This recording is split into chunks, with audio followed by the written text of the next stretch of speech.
the White House to Burbank to make his address in the NBC studio there, 50 miles from the summer White House.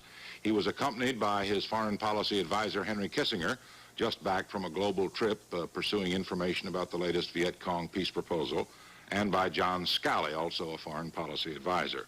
The President's address is expected to be brief, perhaps less than 10 minutes. Now, Mr. Nixon. Good evening. I have requested this television time tonight to announce a major development in our efforts to build a lasting peace in the world. As I have pointed out on a number of occasions over the past 3 years, there can be no stable and enduring peace without the participation of the People's Republic of China and its 750 million people. That is why I have undertaken initiatives in several areas to open the door for more normal relations between our two countries.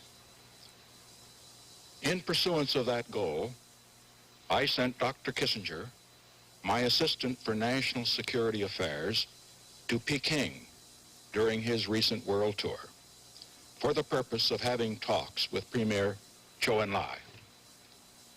The announcement I shall now read is being issued simultaneously in Peking and in the United States. Premier Zhou Enlai and Dr. Henry Kissinger, President Nixon's assistant for national security affairs, held talks in Peking from July 9 to 11, 1971. Knowing of President Nixon's expressed desire to visit the People's Republic of China, Premier Zhou Enlai, on behalf of the government of the People's Republic of China, has extended an invitation to President Nixon to visit China at an appropriate date before May 1972. President Nixon has accepted the invitation with pleasure. The meeting between the leaders of China and the United States is to seek the normalization of relations between the two countries and also to exchange views on questions of concern to the two sides.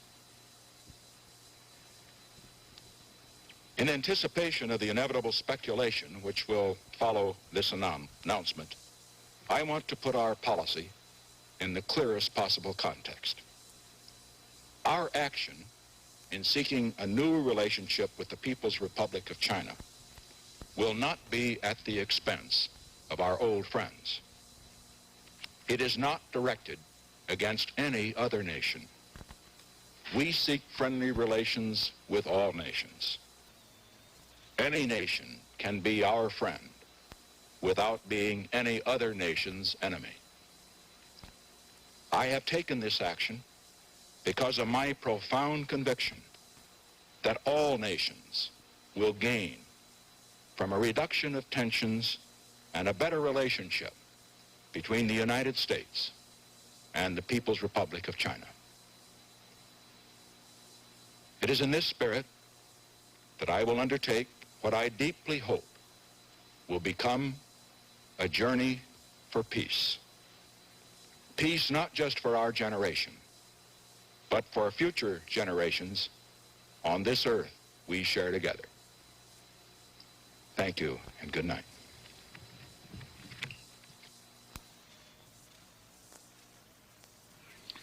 The President's announcement tonight was brief but surprising because of its secrecy. No word had leaked out from either Washington or the summer White House of the contents of the message. But briefly, the President announced that as a result of Henry Kissinger's trip to Peking, that Mr. Nixon would be going to Red China before May 1972. A surprise, if anything.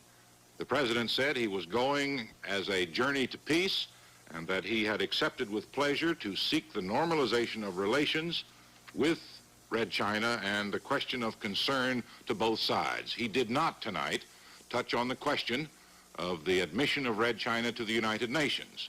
He said that by making friends with Red China, he does not mean to do it at the expense of nationalist China or Taiwan, of course, headed by Chiang Kai-shek. The question is, what will the Nixon administration's policy be on the United Nations?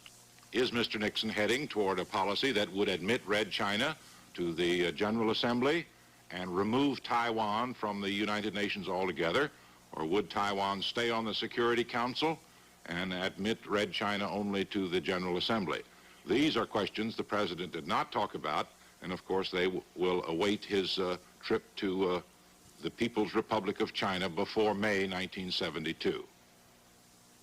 Again, the President announced tonight he has accepted with pleasure Zhou Enlai's invitation to visit Red China before the spring of next year. This is Roger Mudd, CBS News, Washington. This has been a special report from CBS News.